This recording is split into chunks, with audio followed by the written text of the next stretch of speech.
দেখো অর্সান, এটা চিরকালের একটা সমস্যা, কিন্তু জেসি আম্বার্লির জীবনে এটাই এখন প্রধান সমস্যা হয়ে দাঁড়িয়েছে। তোমাকে আগে থেকেই জানিয়ে রাখছি হোমস, এই ব্যাপারে কতটা কি করতে পারবো আমি জানি না, তবে চেষ্টা করব এই কেসের ব্যাপারে তার সঙ্গে সহযোগিতা করার।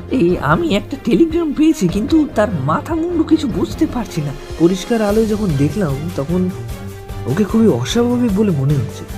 আর ডক্টর রে এমেস্ট যে তার বাড়িতে দাবা খেলতে আসতেন এবং তার স্ত্রীর সঙ্গে তার যে অবৈধ প্রেম বা সম্পর্ক গড়ে উঠেছিল সে বিষয়ে যথেষ্ট সন্দেহের অবকাশ আছে। কি ভেবেছেন আপনারা? এটা মগের মুল্লুক। নিরপরাধ লোককে এভাবে অভিযুক্ত করার ফলাফল জানেন? এখানে একজনই পল্লী যাজক আছে, আর সে হলো আপনাদের বিরুদ্ধে আমি মানহানির মামলা করব। খুন করার পর মৃতদেহ দুটো কোথায় পাচার করলেন? আমাদের আজকের গল্পটা আমরা নিয়েছি শার্লক হোমস সমগ্র থেকে স্যার আর্থার কোনান ডয়েলের লেখা the adventure of the retired colourman. গল্প পাঠে এবং অন্যান্য চরিত্রে পোস্টার ডিজাইন ও সাউন্ড স্পেশাল এফেক্টস সব কিছুতে টিম সংকেত অডিও স্টোরি। আপনি যদি আমাদের চ্যানেলে নতুন হয়ে থাকেন তাহলে অবশ্যই আমাদের চ্যানেলটিকে সাবস্ক্রাইব করতে ভুলবেন না, যাতে আমাদের আপলোড করা গল্পগুলো সবার প্রথম আপনার কাছে পৌঁছে যায়। শুনতে থাকুন, সঙ্গে থাকুন। সেদিন স্কটল্যান্ড ইয়ার্ড থেকে একজন বৃদ্ধ ভদ্রলোককে হোমসের কাছে পাঠানো হলো। তারা বলতে চায় যে বৃদ্ধের সমস্যার সমাধান করার মতো উপায় তাদের হাতে নেই, তাই তারা বাধ্য হয়ে বৃদ্ধকে হোমসের কাছে পাঠিয়েছে। হোমস বলল, কোনো রোগীর ক্ষেত্রে চিকিৎসকের কিছু করণীয় না থাকলে যেমনটা হয় আর কি।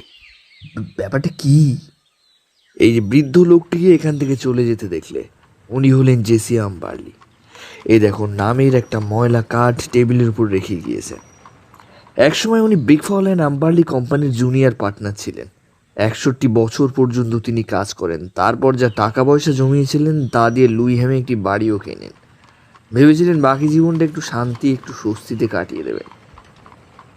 খামের উপর যে কতগুলো নোট লিখেছিল সেগুলোর উপর চোখ বুলিয়ে বলল, 1896-এ অবসর নেওয়ার বছর খানেক পরে তিনি 20 বছরের একটি ছোট্ট মহিলাকে বিয়ে করেন। ফটো দেখে মনে হয় মহিলা সুন্দরী, তবে ফটোর মধ্যে যদি কোনো কারসাজি না থেকে থাকে। বিয়ের পর তার মনে হলো বিশ্বাসযোগ্য সুন্দরী স্ত্রী, নিজের বাসস্থান, অর্থের প্রাচুর্য না থাকলেও কোনো অভাব নেই জীবনে। বাকি কটা দিন একটু নিশ্চিন্ত মনে কাটিয়ে দেবেন। কিন্তু ওয়াটসন নিজের চোখেই তো দেখতে পেলে যে এই 2 বছরের মধ্যে বৃদ্ধের কি শোচনীয় অবস্থা এসে দাঁড়িয়েছে। ভয়ঙ্কর হতাশা যেন সমস্ত শরীর মনকে গ্রাস করে ফেলেছে। হ্যাঁ, কিন্তু হতাশার কারণ তো কিছু জানতে পারলাম না। ইতিহাসের পাতা উল্টালে এই ধরনের অনেক ঘটনার কথা জানতে পারবে। সেই বিশ্বাসঘাতকের ইতিহাস। অ্যাম্বার্লির দাবা খেলার হবি আছে, আর এটা তার বিনোদনের একটা বিশেষ মাধ্যম। লুইহ্যামে ওর বাড়ির কাছাকাছি এক ডাক্তারের বাড়ি। তারও দাবা খেলার নেশা ছিল। ডাক্তারের নাম রে এমেস্ট। এই ডাক্তার অ্যাম্বার্লির বাড়িতে প্রায় দিন দাবা খেলতে আসতো। স্বাভাবিকভাবে মিস্টার ও মিসেস আম্বার্লির সঙ্গে বন্ধুত্ব গড়ে উঠল। ব্যাপারটাকে অস্বাভাবিক বলে মনে হয়, কিন্তু বিশ্বাসঘাতিনী মহিলাটি হঠাৎ একদিন কাউকে কিছু না জানিয়ে উধাও হয়ে যায়। যাওয়ার সময় বৃদ্ধের সঞ্চিত অর্থের একটা বাক্স সঙ্গে নিয়ে যায়। দেখো অর্সান, এটা চিরকালের একটা সমস্যা, কিন্তু জেসি আম্বার্লির জীবনে এটাই এখন প্রধান সমস্যা হয়ে দাঁড়িয়েছে। বাকি জীবনটা তাকে নিঃসঙ্গ হয়ে কাটাতে হবে, তিলে তিলে ক্ষয় হতে হবে ভেবে ভীষণভাবে উদ্বিগ্ন হয়ে উঠেছেন। হ্যাঁ, তা তুমি এই সমস্যা কিভাবে সমাধান করবে বলে ভেবেছ? হ্যাঁ, তোমার প্রশ্নটা খুবই স্বাভাবিক, কিন্তু তুমি তো জানো এই মুহূর্তে আমি খ্রিস্টান এক গোষ্ঠীর নেতার কেস নিয়ে হিমশিম খাচ্ছি। নিঃশ্বাস ফেলার মতো অবসর নেই। সুতরাং লুইহ্যামে গিয়ে এই কেসের তদন্ত চালানো আমার পক্ষে একেবারে অসম্ভব। তবে বৃদ্ধ ভদ্রলোকের একান্ত ইচ্ছা আমি নিজে সেখানে গিয়ে সমস্ত ঘটনাটা সরজমিনে তদন্ত করি। আমার সমস্যার কথা ওকে বললাম। উনি আমার যে কোনো প্রতিনিধির সাহায্য নিতেও অরাজি নন। তোমাকে আগে থেকেই জানিয়ে রাখছি হোমস, এই ব্যাপারে কতটা কি করতে পারবো আমি জানি না, তবে চেষ্টা করব এই কেসের ব্যাপারে তার সঙ্গে সহযোগিতা করার যথাসাধ্য চেষ্টা করব। পরদিনই বিকেলের দিকে লুইহ্যামের উদ্দেশ্যে রওনা হয়ে গেল। আমার যেন কেমন মনে হলো যে এই কেসের দায়িত্ব আমাকে দেওয়ার জন্য গোটা ইংল্যান্ডের শহর জুড়ে বিক্ষিপ্ত সমালোচনা এবং তর্কের ঝড় শুরু হয়ে গেছে। যাই হোক, সেদিন একটু রাতের দিকে বেকার স্ট্রিটে ফিরে এলাম। ঘরে ঢুকে দেখলাম হোমস আরাম কেদারায় আতশোয়া হয়ে এক মনে পাইপ থেকে ধোঁয়া ছেড়ে যাচ্ছে। চোখ দুটো তার বন্ধ, যেন গভীর ধ্যানে মগ্ন। তার নীরবতা ভঙ্গ করার জন্য প্রথমে আমিই কথা বললাম। জানো হোমস, মিস্টার অ্যাম্বারলির বাড়ির নাম দি হেভেন্স। জানি, তুমি বলে যাও। হ্যাঁ, মেন গেটটা পার হয়ে বাড়িতে ঢোকার সময় মিস্টার অ্যাম্বারলিকে দেখতে পেলাম। আজ সকালে একবার ওকে দেখেছিলাম, কিন্তু উনি আমাকে হয়তো সেভাবে খেয়াল করেননি। আমাকে হয়তো কোনো অপরিচিত কেউ ভেবে থাকবেন, তবে পরিষ্কার আলোয় যখন দেখলাম তখন ওকে খুবই অস্বাভাবিক বলে মনে হচ্ছিল। ওই একই রকম চেহারায় সকালে আমি তাকে দেখেছি। ওর পায়ের জুতো জোড়া লক্ষ্য করেছো? বাঁ পায়েরটা কুঁচকে আছে আর ডান পায়েরটা স্বাভাবিক। না, আমার সেটা নজরে পড়েনি। পড়ার কথাও নয়, তার একটা পা নকল, এটা আমি বুঝতে পেরেছিলাম। যাই হোক, তুমি বলে যাও। ওকে ভীষণ হিংস্র মনে হচ্ছিল। আমরা পাশাপাশি হেঁটে যাচ্ছিলাম বাগানের ভেতর দিয়ে। চারদিকে কেমন অগোছালো এলোমেলো অবস্থা। চারা লাগানো হলেও সেগুলোর দিকে যে কোনো যত্ন নেওয়া হচ্ছে না সেটা পরিষ্কার বোঝা যায়। উনি আমাকে এরপর নিজের ঘরে নিয়ে এলেন। ঘরটা একটা ব্যবসা দুর্গন্ধ। সব জিনিস চারিদিকে যেন ছড়িয়ে ছিটিয়ে রয়েছে, সবকিছু অগোছালো আর অপরিচ্ছন্ন। মিস্টার জোসিয়া সেই তরুণ ডাক্তার আর তার স্ত্রীর বিশ্বাসঘাতকতার কথা নিয়ে প্রায় সমস্ত সময়টা আক্ষেপ করে গেলেন। শেষে মন্তব্য করলেন যে পৃথিবীটা নাকি জন্তু জানোয়ারে ভরে গেছে। মনে হয় কি জানো হোমস, ওরা ভেতরে ভেতরে এমন একটা ফোন দিয়ে আসছে, সেটা সম্ভবত মিস্টার জোসিয়া আজ করতে পারেননি। ওরা স্বামী স্ত্রী কেবল ওই বাড়িতে থাকতেন। একটা কাজের মেয়ে আসতো প্রতিদিন সকালে আর চলে যেত সন্ধ্যে 6টা নাগাদ। ঘটনার দিন মিস্টার আম্বারলি ওর স্ত্রীকে খুশি করার জন্য থিয়েটারের টিকিট কেটে আনেন। যাওয়ার সময় হলে ওর স্ত্রী শারীরিক অসুস্থতার অজুহাত দেখিয়ে বলেন যে তার পক্ষে এখন থিয়েটারে যাওয়া সম্ভব নয়। সুতরাং মিস্টার আম্বারলি একাই থিয়েটারে বেরিয়ে যান। ইনি যে সত্যি কথা বলছেন তার প্রমাণ দিলেন ওই দিনের অব্যবহৃত টিকিটটা। ওই টিকিটটা উনি তার স্ত্রীর জন্য কিনেছিলেন আর কি। হ্যাঁ ওয়াটসন, এটা নিঃসন্দেহে খুবই গুরুত্বপূর্ণ ঘটনা। হোমসকে আগ্রহী হতে দেখে আমি খুশি হলাম। আচ্ছা ওয়াটসন, টিকিটের নম্বরটা নোট করেছিলে? নিশ্চয়ই করনি। হোমসকে একটু খোঁচা দেওয়ার জন্য বললাম, হ্যাঁ দুঃখের বিষয় সেটা করেছি। টিকিটের নাম্বার 31। শুনে খুশি হলাম ওয়াটসন। তাহলে মিস্টার জেসিয়ার আসনের নম্বর ছিল হয় 30, না হয় 32। হ্যাঁ, খুবই স্বাভাবিক। সেটা ছিল বি রোতে। ঠিক আছে, এরপর তিনি কি করলেন? এরপর তিনি তার স্ট্রং রুমের কাছে নিয়ে গেলেন। স্ট্রং রুমের সমস্ত বৈশিষ্ট্যই আছে সেখানে। লোহার দরজা, লোহার শাটার, বার্গলারি প্রুফ। জানালেন ওর স্ত্রীর কাছে একটা ডুপ্লিকেট চাবি থাকতো, সুতরাং তার পক্ষে নগদে 8,000 পাউন্ড আর সিকিউরিটি নিয়ে যাওয়ার কোনো অসুবিধা হয়নি। কিন্তু ওয়াটসন, সিকিউরিটিগুলো তো ওরা ভাঙাতে পারবে না, কারণ ওগুলোতে মিস্টার জেসিয়ার স্বাক্ষর নেই। মিস্টার জেসিয়া এই কথাও জানিয়েছেন। হ্যাঁ, সিকিউরিটিগুলোর একটা লিস্ট তিনি থানায় জমা দিয়েছেন। উনি নিশ্চিত যে ওগুলো ওদের পক্ষে বিক্রি করা কিছুতেই সম্ভব হবে না। আচ্ছা, তোমাকে দেখে তো মিস্টার জেসিয়া এলেন, কিন্তু তার আগে তিনি কি করছিলেন? উনি তখন ছবি আঁকছিলেন। ছবিটা দেখে মনে হলো ওটা একটা বারান্দার ছবি। এমন মানসিক অবস্থায় তাকে ছবি আঁকতে দেখে তোমার মনে সন্দেহ জাগেনি? মানসিক যন্ত্রণা লাঘব করার জন্য যে কেউ তার পছন্দ বা খুশি মতো কাজ করতে পারে। তবে একটা জিনিস লক্ষ্য করলাম, উনি তার স্ত্রীর ছবিকে টুকরো টুকরো করে ছিঁড়ে ফেলে দিলেন এবং অবিমিশ্র ক্ষোভ, ঘৃণা আর বিদ্বেষের প্রকাশ ঘটালেন। এও বললেন যে ওর কোনো স্মৃতি বা চিহ্ন আমি রাখতে চাই না, সবকিছু নিঃশেষ করে মুছে দিতে চাই। আরও একটা অদ্ভুত ব্যাপার লক্ষ্য করলাম। কি সেটা? যে লোকটিকে আমি বাড়ির কথা জিজ্ঞেস করেছিলাম, সেই লোকটি ছুটতে ছুটতে আমার পাশের কামরায় উঠে পড়ল। সে যে আমাকে অনুসরণ করছিল এই বিষয়ে বিন্দুমাত্র সন্দেহ নেই। না না, সন্দেহ থাকার মতো বিন্দুমাত্র কোনো কারণ নেই। একজন বলিষ্ঠ চেহারার লোক, নাকের নিচে পুরো গোঁফ আর চোখে গ্রে টিন্টেড সানগ্লাস। আশ্চর্য, তুমি সে কথা জানলে কি করে? আমি তো সে ব্যাপারে তোমাকে কিছু বলিনি। হ্যাঁ, সত্যি তার চোখে গ্রে টিন্টেড সানগ্লাস ছিল। অবাক হয়েও না বন্ধু। আর তার টাইপিংটা ছিল মেসোনাইক টাইপিং। আমি তার কথা শুনে বিস্ময়ে হতবাক হয়ে গেলাম। ব্যাপারটা খুবই সহজ, তবে এই কেসটা প্রথম দিকে জলের মতো সহজ বলে মনে হলেও যতই এর ভেতরে ঢুকছি ততই একটা জটিল এবং কঠিন বলে মনে হচ্ছে। অনেক গুরুত্বপূর্ণ দরকারি বিশেষ কিছু খবর তোমার কাছে খুব সহজ বলে মনে হলেও সেগুলো তোমার কাছ থেকে জানার পর আমার চিন্তাটাকে আরো বেশি বাড়িয়ে তুলেছে। আচ্ছা আচ্ছা, তুমি পরিষ্কার করে বলো যে তদন্তের কাজে কোন কোন বিষয়গুলো এড়িয়ে গেছি বলে তোমার মনে হচ্ছে। কিছু মনে করো না বন্ধু। প্রথমত, তুমি মিস্টার আম্বালির প্রতিবেশীদের কাছ থেকে খোঁজ করনি যে জেসি আম্বালি আর তার স্ত্রীর মধ্যে সম্পর্কের কথা, অথচ এই কেসের ব্যাপারে এই পয়েন্টটা বিশেষভাবে প্রয়োজনীয়। দ্বিতীয়ত, ওই ডাক্তার রে এমএস যার সঙ্গে অবৈধ সম্পর্কের জেরে মিসেস আম্বালি তাকে নিয়ে ভেগেছেন, তার সম্বন্ধে কোনো খোঁজ খবর নেওয়ার প্রয়োজন মনে করনি। তাছাড়া পোস্ট অফিসের সেই মেয়েটি বা ফল বিক্রেতার স্ত্রীর সঙ্গে যেসব কথাবার্তা হয়েছিল এবং ব্লু অ্যাশ করে সেই তরুণটির সঙ্গে ফিস করে যেসব অপ্রয়োজনীয় কথা বলেছিলে এবং তার পরিবর্তে তোমাকে কিছু কঠিন কথা শুনতে হয়েছিল, সেসব দৃশ্য ছবির মতো আমার চোখের সামনে ভেসে ওঠে। এসব ব্যাপারগুলো গুরুত্বহীন মনে করে তুমি সেগুলোকে বাদ দিয়ে এখানে এসে হাজির হয়েছো। হ্যাঁ, কিন্তু এখনো তো অসম্পূর্ণ কাজগুলোকে সম্পূর্ণ করে তোলা যায়। হ্যাঁ, সেসব কাজ তোমার জন্য ফেলে রাখা হয়নি। স্কটল্যান্ড ইয়ার্ডের কল্যাণে সেসব কাজ সম্পন্ন হয়েছে। ঘরের মধ্যে থেকেই আমি আমার দরকারি খবরগুলো পেয়ে গেছি। স্থানীয় লোকেদের বা প্রতিবেশীদের মতে মিস্টার জোসিয়া আম্বালির অত্যন্ত কৃপণ স্বভাবের মানুষ।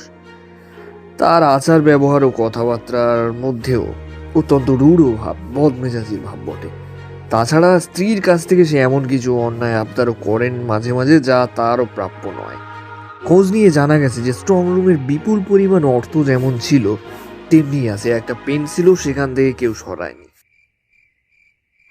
আর ডক্টর রে এমএস্ট যে তার বাড়িতে দাবা খেলতে আসতেন এবং তার স্ত্রীর সঙ্গে তার যে অবৈধ প্রেম বা সম্পর্ক গড়ে উঠেছিল সে বিষয়ে যথেষ্ট সন্দেহের অবকাশ আছে। পরদিন সকালে ব্রেকফাস্ট করতে এসে দেখি হোমস টেবিলের উপরে আমার জন্য ব্রেকফাস্ট সাজিয়ে রেখেছে, কিন্তু তার কোনো পাত্তা নেই। বুঝলাম আমার ঘুম ভাঙবার আগেই আমার বন্ধুটি বেরিয়ে গেছে। পরে দেখলাম টেবিলের উপর একটা ছোট্ট চিরকুট পেপার ওয়েট দিয়ে চাপা দেওয়া আছে। হোমস লিখে গেছে যে আমি যেন বেলা 3টে নাগাদ কোথাও না বেরোই, বিশেষ প্রয়োজন। যথাসময় হোমস এসে হাজির হলো, মুখটা অত্যন্ত গম্ভীর। আমাকে কিছু না বলে পাইপে তামাক ঘুরে টানতে লাগলো। আমি তাকে আর বিরক্ত করতে চাইলাম না, সুতরাং আমিও চুপ করে বসে বসে খবরের কাগজের পাতা উল্টাতে লাগলাম। বেশ কিছুক্ষণ পরে এসে জিজ্ঞেস করলো, মিস্টার আম্বারলি কি এসেছিলেন? না তো, ওর আসার কথা আছে নাকি? হ্যাঁ, সেই রকমই তো কথা হয়ে আছে। হতাশ হতে হলো না। 2-4 মিনিট পরেই মিস্টার আম্বারলি এসে উপস্থিত হলেন। ওকে যেন খুব গম্ভীর ও বিষণ্ণ বলে মনে হচ্ছিল। এসেই কোনো ভূমিকা না করে উৎকণ্ঠার স্বরে বলতে শুরু করলেন, এই আমি একটা টেলিগ্রাম পেয়েছি, কিন্তু তার মাথা মুন্ডু কিছু বুঝতে পারছি না। এই এই- এই দেখুন। এই বলে বৃদ্ধ টেলিগ্রামটা হোমসের কাছে এগিয়ে দিলেন। হোমস এটা সকলকে শুনিয়ে শুনিয়ে পড়তে লাগলো। তাতে লেখা আছে যে তার পাওয়ার সঙ্গে সঙ্গে চলে আসার চেষ্টা করুন। আপনার সম্প্রতি যে ক্ষতি হয়েছে সে ব্যাপারে আপনাকে কিছু জরুরি সংবাদ দিতে পারি। পল্লী যাজক এলম্যান। হোমস বলল, টেলিগ্রামটা এসেছে লিটল পলিংটন থেকে, বেলা 2:10। এসেক্সের মধ্যেই পড়ে লিটল পলিংটন। আমার ধারণা ক্রিনটন থেকে জায়গাটা কাছাকাছি আছে। একজন পদাধিকারী এটা পাঠিয়েছেন, সুতরাং এর অনেকখানি গুরুত্ব আছে। হোমস ডাইরেক্টরিটা বের করে নিয়ে তার পাতা উল্টাতে লাগলো। কিছুক্ষণ পরে বলল, এই তো, এখানেই লেখা আছে, জেসি এলম্যান, MA মুরমুর কাম লিটন পলিংটন। ওয়াটসন ট্রেনের সময়টা একবার দেখো তো। লিভারপুল স্ট্রিট থেকে 5টা কুড়িতে ট্রেনটা ছাড়বে, আমি জানালাম। হোমস বৃদ্ধর দিকে তাকিয়ে বলল, হাতে আর বেশি সময় নেই, আপনাদের এক্ষুনি বেরোতে হবে। ওয়াটসন, তুমি ওর সঙ্গে গেলে সব থেকে ভালো হয়। তোমার সাহায্য বা পরামর্শের দরকার হতে পারে মিস্টার আম্বারলির। কিন্তু বৃদ্ধের ভাব দেখে মনে হলো যে ওর সেখানে যাওয়ার আদৌ কোনো ইচ্ছা নেই। বললেন, মিস্টার হোমস, ব্যাপারটা কি করে বিশ্বাস করি বলুন তো। ঘটনাটা কি তা ওই যাজকের পক্ষে কিভাবে জানা সম্ভব? এতে শুধু সময় আর টাকা পয়সা নষ্ট করা ছাড়া আর কোনো লাভ হবে না। না, আপনি একবার ভেবে দেখুন, সত্যি উনি যদি কিছু না জানতেন তাহলে হঠাৎ করে এ ধরনের একটা টেলিগ্রামই বা পাঠাতে যাবেন কেন? আপনারা যে সেখানে যাচ্ছেন সে খবরটা একটা টেলিগ্রাম করে জানিয়ে দিন এক্ষুনি। হোমস একরকম আদেশের স্বরে কথাগুলো উচ্চারণ করলো। মিস্টার হোমস, আমি ওখানে মিছিমিছি কি করতে যাব বলুন তো? সত্যি বলছি, বিশ্বাস করুন, আমার ওখানে যাওয়ার কোনো ইচ্ছা নেই, কারণ আমি নিশ্চিত ওখানে গিয়ে কোনো কাজ হবে না। মিস্টার আম্বারলি, যাওয়া না যাওয়া সম্পূর্ণ আপনার ইচ্ছা, তবে আপনি যদি না যান তাহলে আপনার প্রতি আমার এবং পুলিশের লোকেদের এমন কিছু ধারণা হবে যেটা আপনার বা আমার কারো অভিপ্রেত নয়। যখন এই রহস্য উদ্ধারের জন্য নিশ্চিত কোনো সূত্র পাওয়ার সম্ভাবনা তৈরি হলো, তখনই আপনি নিজেকে অনিচ্ছা প্রকাশ করে বসলেন আপনার নিজের মন গড়ার ধারণার ভিত্তিতে। এ থেকে আমি পরিষ্কার বুঝতে পারছি যে এই ব্যাপারে আপনার আদেও কোনো ইন্টারেস্ট নেই। হোমসের কথা শুনে বৃদ্ধ যে বেশ ঘাবড়ে গেছেন সেটা পরিষ্কার বোঝা যায়। মিস্টার আম্বারলি বললেন, আপনি বললে আমি নিশ্চয়ই যাব, তবে স্বাভাবিকভাবে মনে হতে পারে যে এই ব্যাপারে এই পাদ্রী ভদ্রলোকের কি ভূমিকা থাকতে পারে। আমার ধারণা ওই যাজক ভদ্রলোক এমন কোনো সংবাদ দিতে পারেন যেটা আমাদের কাছে একটা অসাধারণ সূত্র হিসেবে গণ্য হতে পারে। এরপর সে আমাকে আড়ালে নিয়ে গিয়ে বলল, দেখো মিস্টার আম্বারলি যাতে সেখানে যায় সে দায়িত্ব কিন্তু তোমার। যদি দেখো উনি ফিরে যাওয়ার চেষ্টা করছেন বা তোমার কাছ থেকে আলাদা হতে চাইছেন, তখন কাছের কোনো টেলিফোন বুথ থেকে তুমি আমাকে ফোন করে শুধু বলবে, শেষবারের মতো চেষ্টা করে দেখো। তারপরে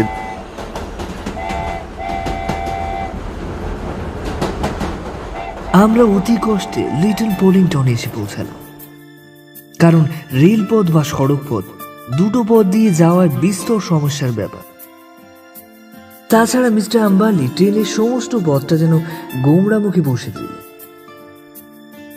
এর উপর স্টেশন থেকে মাইল 2 রাস্তা গাড়িতে যেতে হলো। পল্লী যাজক ভদ্রলোক আমাদেরকে দেখে উচ্ছ্বাসিত অভ্যর্থনা জানালেন। ভদ্রলোক মিষ্টি হেসে বললেন, এবার বলুন তো স্যার, আপনাদের কিভাবে সেবা করতে পারি? আমি তাকে সমস্ত ব্যাপারটা জানালাম। তিনি সব কথা শুনে যেন আকাশ থেকে পড়লেন।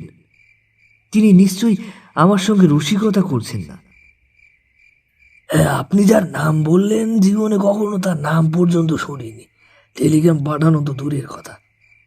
দেখুন, মনে হয় আপনার কোথাও ভুল হচ্ছে। এখানে হয়তো এলম্যান নামে 2 জন পল্লী যাজক আছেন। এই দেখুন, এই টেলিগ্রামে সই করেছেন এলম্যান, পল্লী যাজক বাসভবন থেকে। এখানে একজনই পল্লী যাজক আছে, আর সে হলো আমি। এটা একটা জালিয়াতির ব্যাপার। যাই হোক, কিছু মনে করবেন না। এবার আমাকে জরুরি একটা কাজে বেরোতে হচ্ছে। নমস্কার। সুতরাং মিস্টার আম্বারলি আর আমি পত্রপাঠ বিদায় নিতে দেরি করলাম। রাস্তায় নেমে চারিদিকে তাকিয়ে একটা অনুন্নত গ্রামের ছবি দেখতে পেলাম। হোমসকে টেলিগ্রাম করে খবরটা জানাবো ভাবলাম, কিন্তু টেলিগ্রাফ অফিসটা বন্ধ হয়ে গেছে। শেষে টেলিফোন বুথ থেকে হোমসকে ব্যর্থতার খবর জানাতে সেও বেশ হতাশ হলো। সে জানালো সেদিন রাত্রে লন্ডনে ফেরার আর কোনো ট্রেন নেই। অগত্যা হোটেলেই আমাদের রাত কাটাতে হলো। কিন্তু বিল মেটাবার সময় মিস্টার আম্বারলি যে কতটা কৃপণ হতে পারে তা হাড়ে হাড়ে টের পেলাম। তাছাড়া রেলের 3য় শ্রেণীর টিকিট কাটলেন। আমি অবশ্য তাতে আর কোনো বাধা দিলাম না।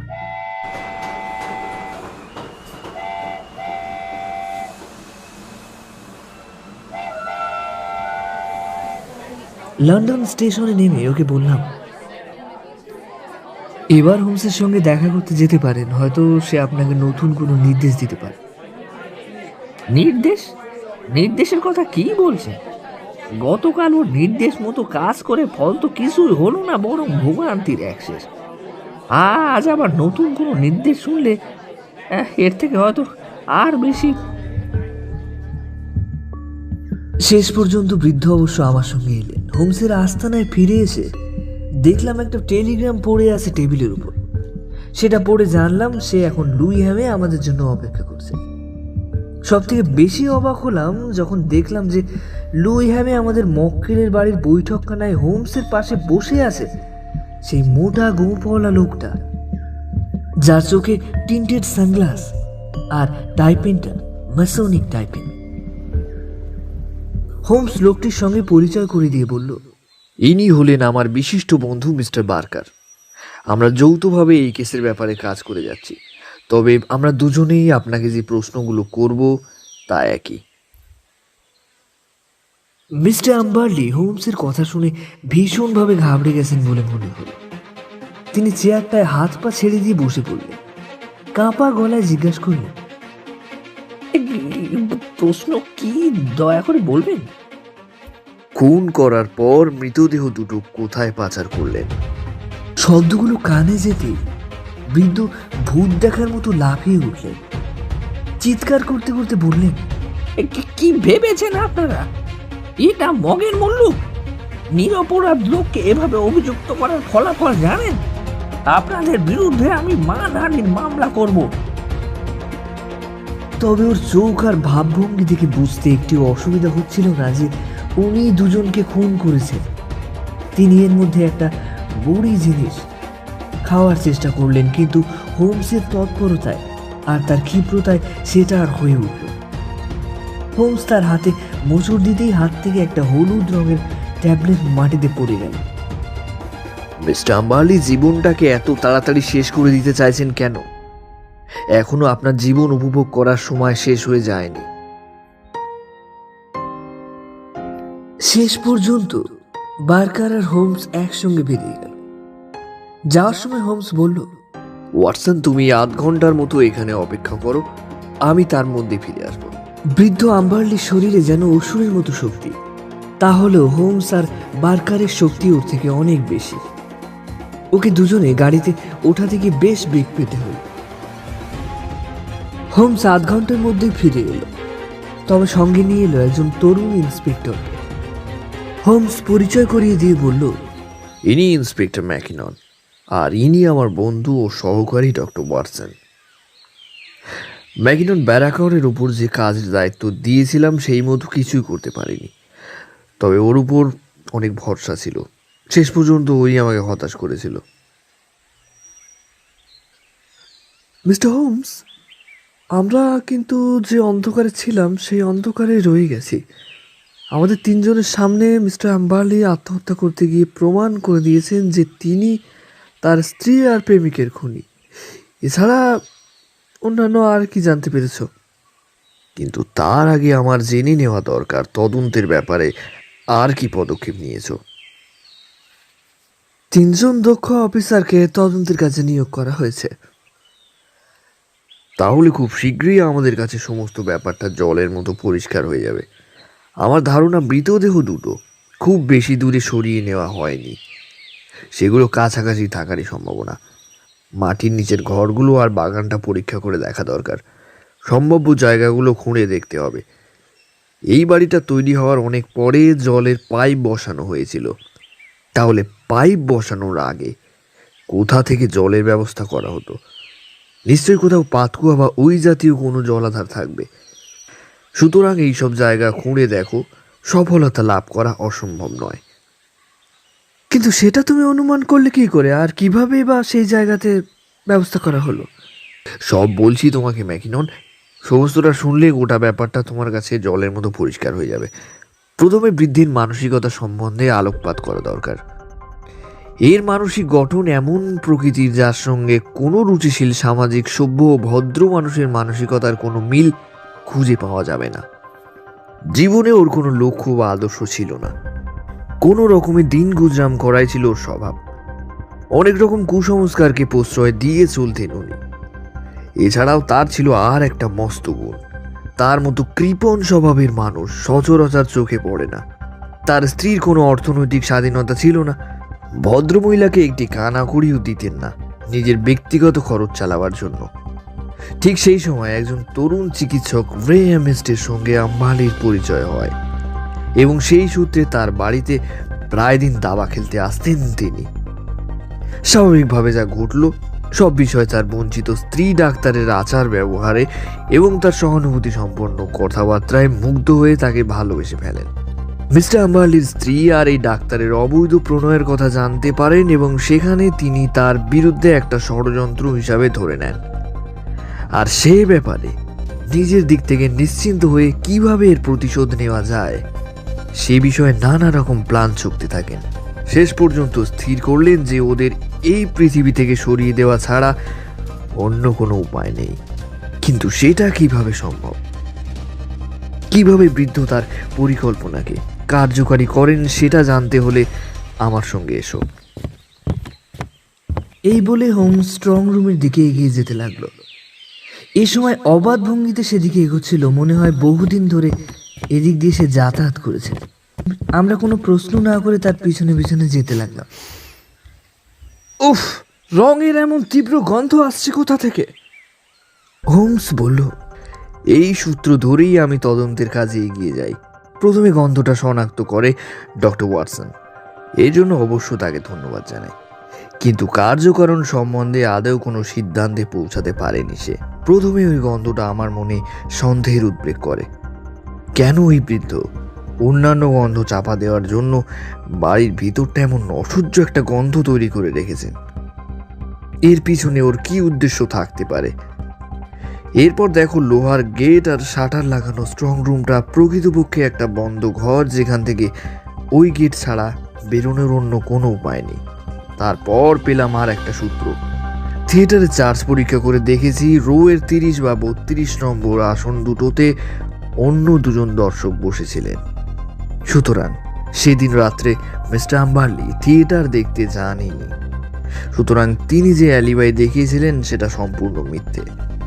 ভুলটা তিনি করেছেন ওয়াটসনের মতো আমার যোগ্য সহকারীকে টিকিটটা দেখিয়ে। তবে বাড়িটা পরীক্ষা না করলে নিশ্চিত হতে পারছি না, কিন্তু সেটা কিভাবে করব? সুতরাং একটু বুদ্ধি খরচ করতেই পথটা খুঁজে পেলাম। আমার একজন লোককে পলিংটনে পাঠিয়ে সেখান থেকে একটা টেলিগ্রাফ পাঠাবার ব্যবস্থা করলাম। উদ্দেশ্য মিস্টার জোসিয়া আম্বারলিকে অন্তত একটি রাতের জন্য বাইরে থাকার ব্যবস্থা করে দিতে। এই বাড়িটা ভালো করে পরীক্ষা করে দেখব, তার মধ্যে বৃদ্ধের মনে যাতে কোনো সন্দেহ না তৈরি হয় সেই জন্য ওয়াটসনকে ওর সঙ্গে পাঠালাম। এবার বলো, তোমাদের কাছে সবকিছু পরিষ্কার হয়েছে কি হয়নি? সত্যি মিস্টার হোমস, তোমার অনুসন্ধান পদ্ধতি অসাধারণ। সেটা তোমাদের বিচার্য বিষয়। তারপর শোনো, মালিকের অনুপস্থিতিতে নিজের খুশি মতো সবকিছু তন্ন তন্ন করে খুঁজে বেড়াতে লাগলাম। এখানকার গ্যাসের পাইপলাইনটা নিশ্চয়ই আগে থেকে দেখেছো, আর এটাও দেখতে পাচ্ছ যে গ্যাসের পাইপলাইনটা স্ট্রং রুম পর্যন্ত চলে এসেছে। এই লাইনটা কোথা থেকে শুরু হয়েছে সেটাও আমরা দেখেছি, কিন্তু কোথায় এর শেষ সেটা জানি না। অনেক খোঁজাখুঁজির পর দেখলাম ওটা ছাদের প্লাস্টারের নিচে ঢাকা পড়ে গেছে, আর সেই জায়গায় এমন সব সুন্দর ডিজাইন করে রাখা হয়েছে যাতে কারো পক্ষে সেটা বোঝে ওটা একেবারে সম্ভব নয়। স্ট্রং রুমের বাইরে গ্যাস পাইপের যে ট্যাপটা আছে সেটা খুলে দিলে ঘরটা গ্যাসে ভরে যাবে। স্ট্রং রুমের দরজা আর শাটার বন্ধ করে দিয়ে যদি পাইপটা খুলে দেওয়া যায় তাহলে বিষাক্ত গ্যাসে স্ট্রং রুমের ভিতরটা ভরে, আর সেক্ষেত্রে ভিতরের লোকগুলো মরে যেতে খুব বেশি সময় লাগে না। কোনো অজুহাতে তিনি তার স্ত্রী আর ডাক্তারকে স্ট্রং রুমে যেতে বাধ্য করেছিলেন, বা তাদের কিভাবে প্ররোচিত করেছিলেন সেটা বলা এই মুহূর্তে সম্ভব হবে না। ইন্সপেক্টর ম্যানিকন সবেগে বললেন, বলো হোমস, এরপর কি ঘটলো? বেশ ইন্টারেস্টিং মনে হচ্ছে। হ্যাঁ, এরপর আর কি, প্ল্যান্টিক জানলার পাশ দিয়ে যাওয়ার সময় বারাকারের সঙ্গে আমার দেখা হয়। তাকে ডাক্তার রে এমএস্টের পরিবার থেকে নিযুক্ত করা হয়েছিল। যা হোক, তারপর আমরা দুজনে মিলে যৌথভাবে অনুসন্ধানের কাজ চালিয়ে যেতে থাকি। হ্যাঁ, এখন সবকিছু জলের মতো পরিষ্কার হয়ে গেছে। আমার ধারণা মৃতদেহ দুটো এখনো খুঁজে বের করতে খুব বেশি বেগ পেতে হবে না। আর একটা মোক্ষণ প্রমাণ আমার হাতে এসে গেছে। ঘরে বন্দি থেকে তারা দুটো কথা লিখে রেখেছিল আমাদের। এরপর আর কিছু লেখা নেই। ওরা লিখতে চেয়েছিল আমাদের হত্যা করা হচ্ছে, কিন্তু সম্পূর্ণ কথাটা লেখার আগেই ওরা অজ্ঞান হয়ে যায়।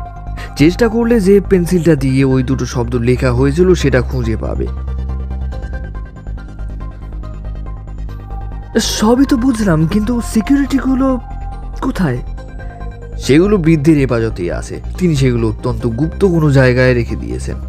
তার স্ত্রী আর ডাক্তারের নিরুদ্দেশের ব্যাপারটা যখন চাপা পড়ে যেত, তখন তিনি নিজেই বলে বেড়াতেন যে তারা তাদের অপরাধের প্রায়শ্চিত্ত স্বরূপ সেগুলো তার কাছে ফেরত পাঠিয়েছে। আচ্ছা, আরেকটা কথা হোমস, অ্যাম্বারলি পুলিশের সাহায্য না আছে, তোমার কাছে কেন গেল? নিজেকে তিনি অত্যন্ত বুদ্ধিমান ও বিচক্ষণ বলে মনে করেন। তার নিজের প্রতি এতটাই আস্থা ছিল যে তার ধারণা হয়েছিল যে তার এসব কুকীর্তির কথা কারো পক্ষে জানা সম্ভব নয়, সুতরাং পুলিশ তার ডিকি খুঁজে পাবে না। তিনি সকলের কাছে বলে বেড়ান যে দেখো, আমি শুধু পুলিশের সাহায্য নিই, কেসের রহস্যভেদের ব্যাপারে শার্লক হোমসকে নিযুক্ত করেছি। ইন্সপেক্টর ম্যাকিনন হোমসের অসাধারণ বুদ্ধি, তার বিশ্লেষণী ক্ষমতার প্রশংসায় পঞ্চমুখ হয়ে উঠলেন। দিন কয়েক পরে পত্রিকায় একটা খবর বেরোল। তাতে ইন্সপেক্টর ম্যাকিননের অসাধারণ ধীশক্তি এবং তদন্তের সাফল্যের সংবাদ প্রকাশিত হয়। নিজের সূক্ষ্ম বিচার বুদ্ধি প্রয়োগ করে কড়া রঙের গন্ধ ছাপিয়ে এক বিষাক্ত গ্যাসের সন্ধান পায়। সেই বিষাক্ত গ্যাসের গন্ধ চাপা দেওয়া হয় কড়া রঙের গন্ধে। তিনি নিজের জীবনের ঝুঁকি নিয়ে স্ট্রং রুম আবিষ্কারে সফল হন, যেটা ছিল প্রকৃতপক্ষে একটা ডেথ চেম্বার। বহুদিন অব্যবহৃত এবং পরিত্যক্ত পাতকুয়োর ভেতর থেকে দুটি মৃতদেহ উদ্ধার করেন। এটা তার অনন্য সাধনের এক কীর্তি। হোমস হাসতে হাসতে বলল, ম্যাকনিনের সৌভাগ্য বলতে হবে। যাই হোক, তুমি এটা তোমার ফাইলে নোট করে রাখতে পারো। অবশ্য সত্যি ব্যাপার ছাই চাপা আগুনের মতো, একদিন না একদিন সেটা প্রকাশ পাবেই। শুনছিলেন the adventure of the retired colourman, Sherlock হোমসের গল্প। ধন্যবাদ জানাই সমস্ত শ্রোতাদের আমাদের